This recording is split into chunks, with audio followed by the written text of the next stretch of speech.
We all know that Jay-Z and Diddy have been close for a long time, but with Diddy now in the public spotlight for all the wrong reasons, Ice Cube has made some surprising statements about the Carters. A lot of you listening to me right here, right now, you're not part of the club either. And what I realized with the club is what makes them so mad is when you don't want to be a part of their club. That pisses them off. What club am I talking about? I'm talking about the club of gatekeepers. The important thing is, for me to go on these platforms, say what I feel about what I think. And,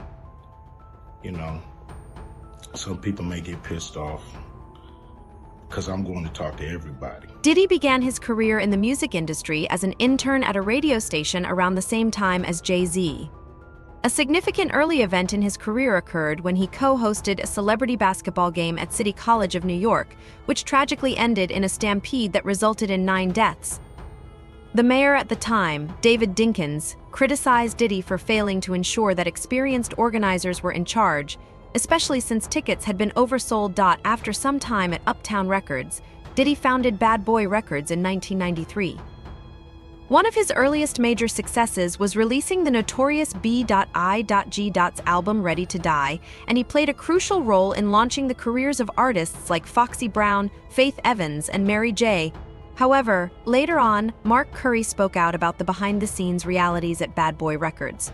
Did I see these kind of things in his actions when I knew him or when I was around him? Did I see him have those bursts of violence? Just not on, you'd be like, he did it. If you've seen that, it was another video. He won some, he just over cocky. That's why he got fired from Uptown. He's over, what do you call someone who's overly confident?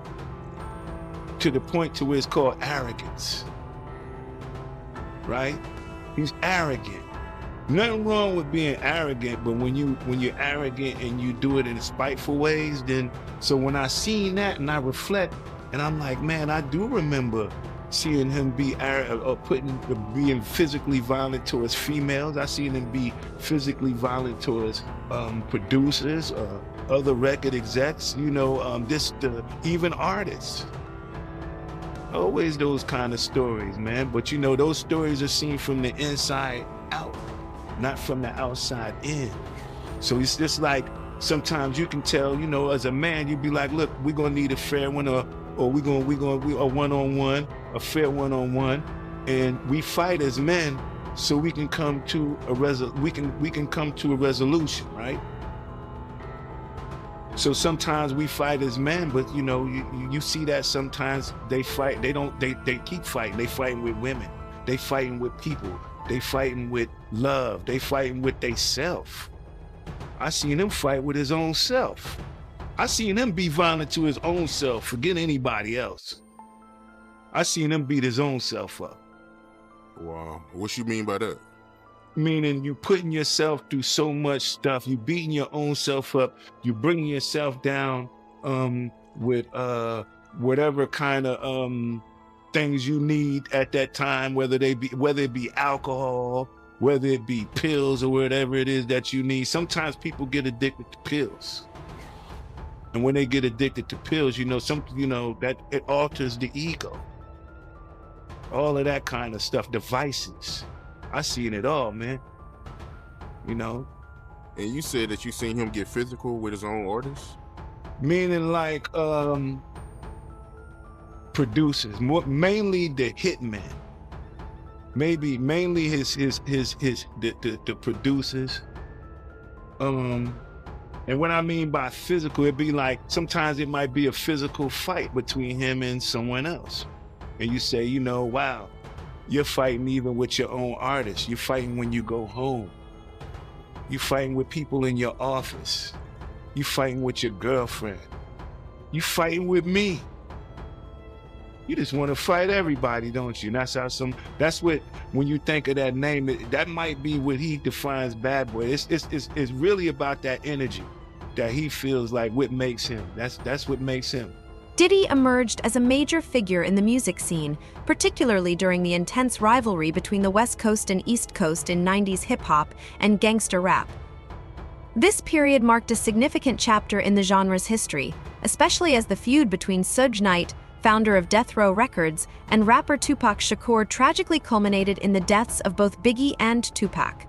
While Diddy was never directly implicated in these tragedies, numerous rumors and conspiracy theories have surrounded the circumstances of their deaths. Despite the controversies, Diddy's career continued to thrive.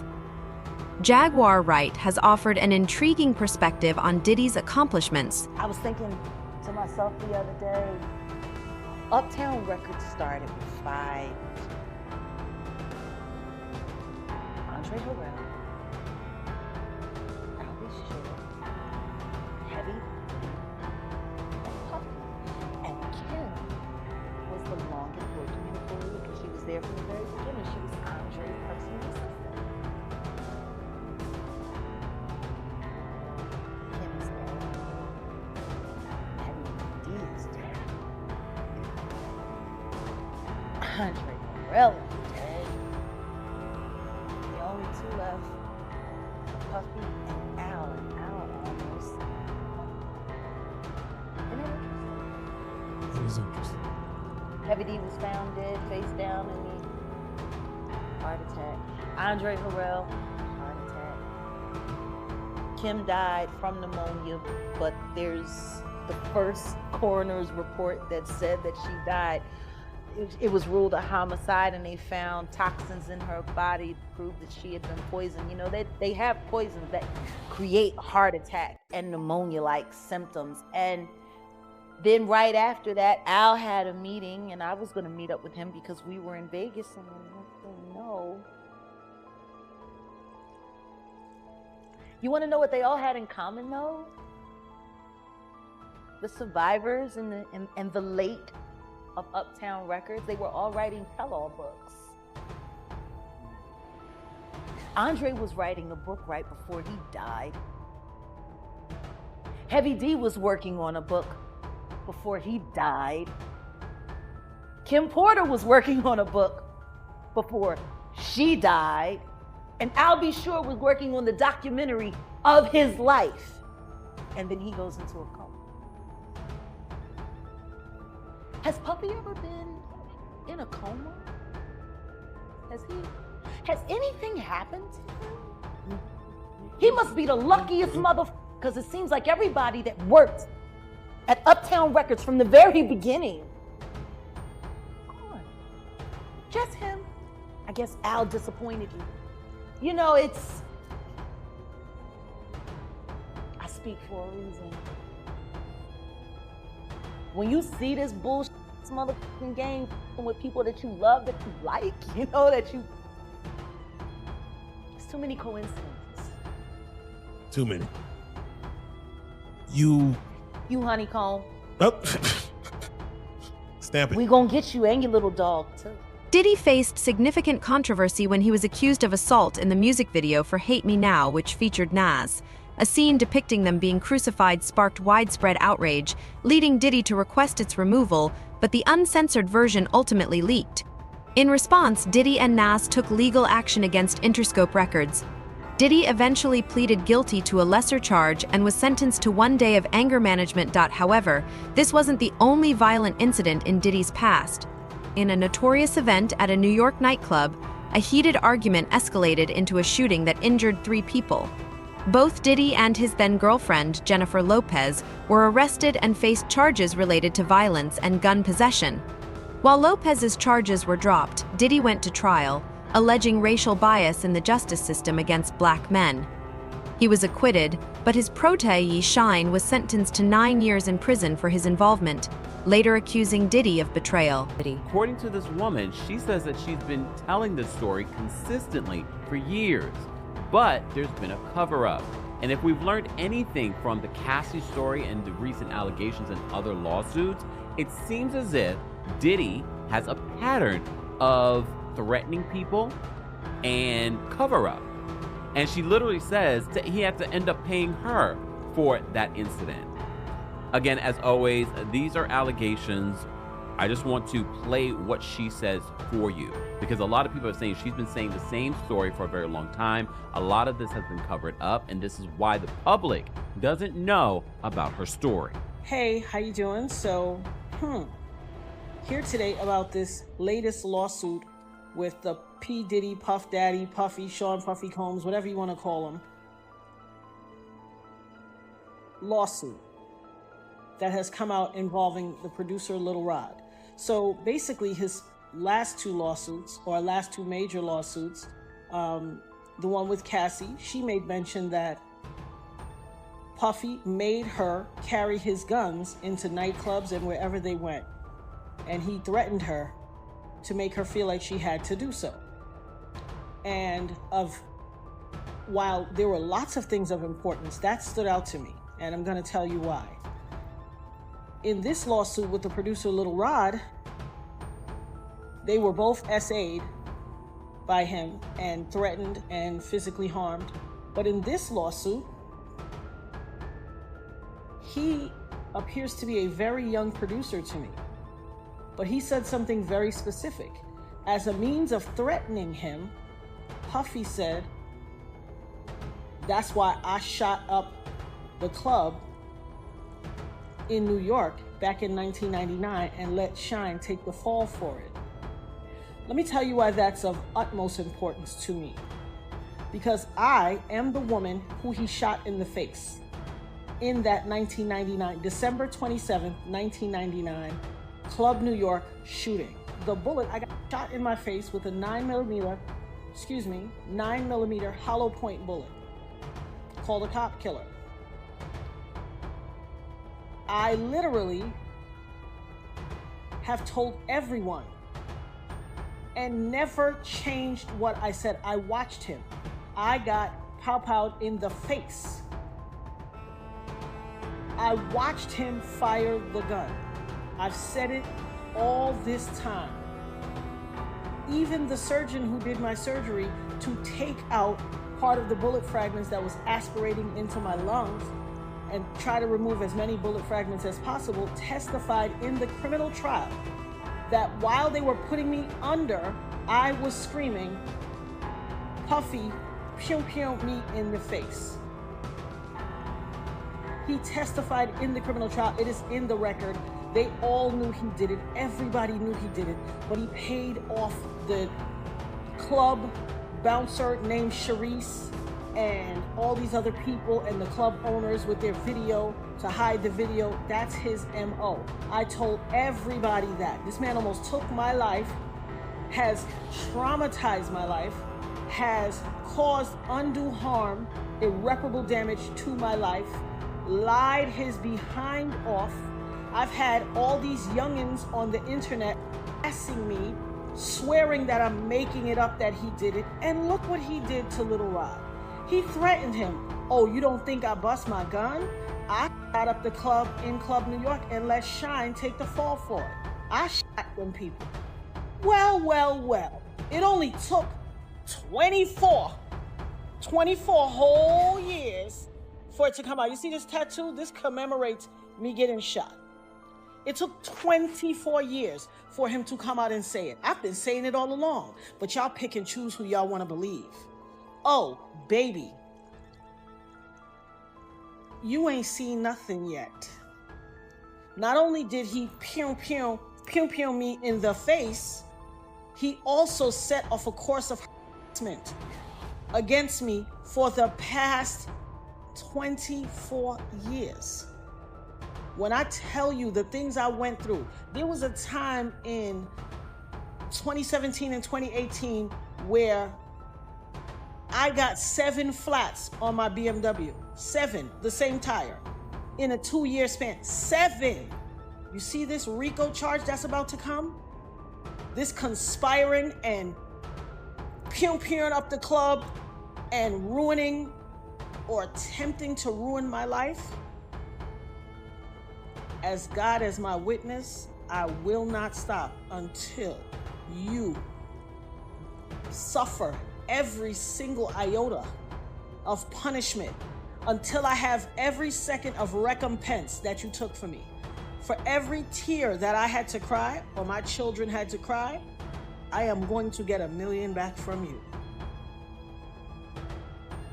I will not stop until you pay the price for what you did to my life. And for all you people out there on the internet and in cyberspace and in the far reaches of my life or the perimeters or wherever, who always like, oh, she just saying that to get some. Hell, what you got to say now?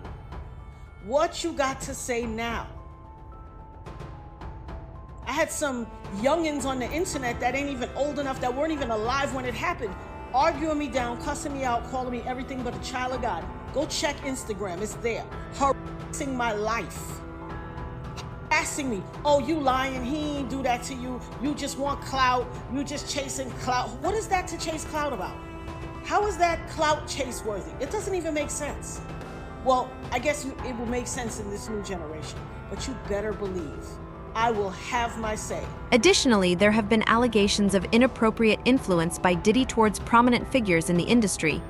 While Diddy is recognized for mentoring artists like Usher, accusations of mistreatment have also surfaced, alongside claims of inappropriate influence on Justin Bieber during his younger years. Reggie Wright is among those who support this belief. I believe that they see these sparse potentials in them, and and a parent would do anything to blow their kids up.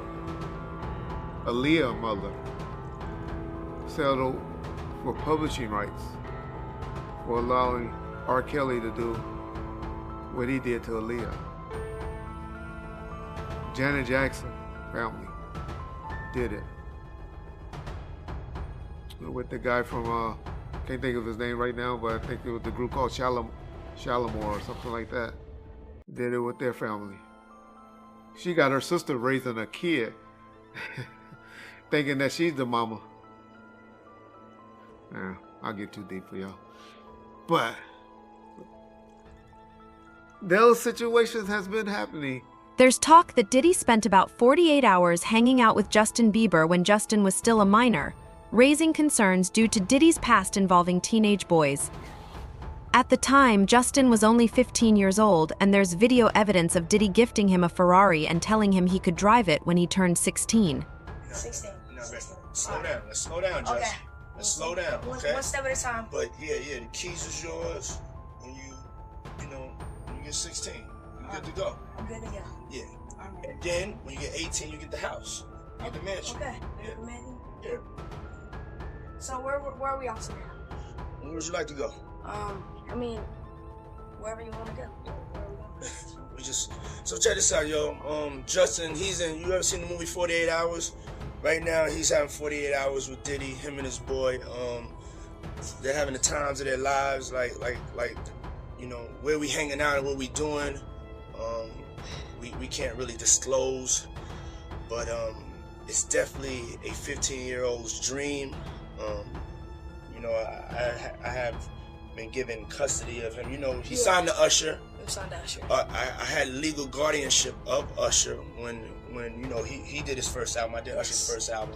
I don't have legal guardianship of him, but for the next 48 hours, he's with me. So and we gonna go full crazy.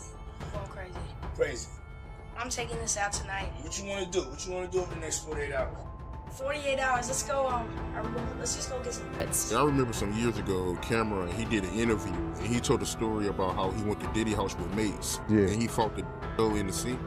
I think that was crazy. I think that was out of, and then Mace said that was Puffs. I think he said Mace said that was Puffs, but Mace was in the bathroom with it. I don't know what that was all about, man, but that was real weird to me. That was crazy. Crazy, man. But before we get off of that, right, I remember you told me a while ago that, Mace, he used to live with Diddy, and he know a lot of stuff about Diddy that a lot of people don't know. Man, it's a lot of stuff that Mace and Usher know that they ain't telling about Diddy.